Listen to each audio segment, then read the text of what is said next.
sini ada jenis kebutuhan berdasarkan tingkat identitas. Kebutuhan primer, kebutuhan sekunder, kebutuhan tersier.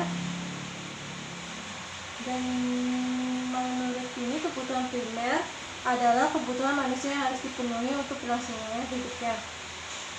Yang kedua, kebutuhan sekunder. Kebutuhan sekunder atau kebutuhan pelengkap adalah kebutuhan yang dipenuhi setelah kebutuhan primer. Yang kedua, ada jenis kebutuhan berdasarkan subjek yang membutuhkan. Di sini ada jenis kebutuhan individu, kebutuhan umum.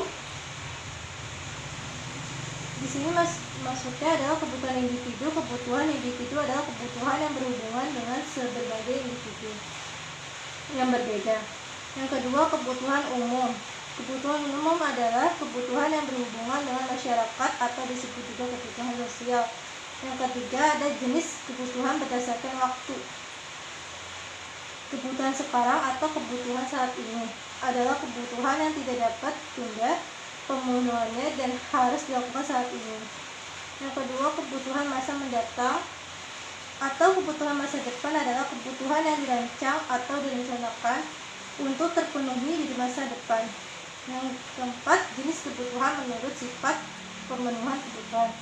Yang pertama, kebutuhan jasmani ataupun kebutuhan fisik adalah kebutuhan yang berhubungan dengan tubuh manusia.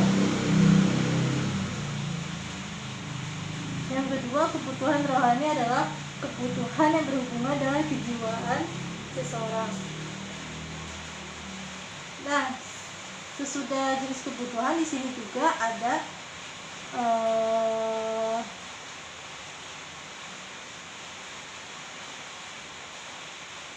cara mengatasi kelangkaan.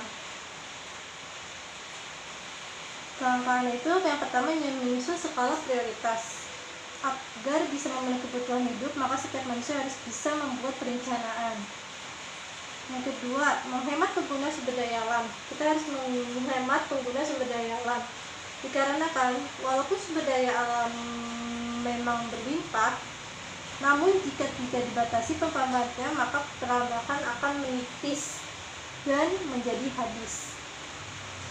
Yang ketiga, memelihara kelestarian alam. Kita harus memelihara kelestarian alam. Kenapa? Karena banyak kayu keras juga di sini, karena pada setiap hal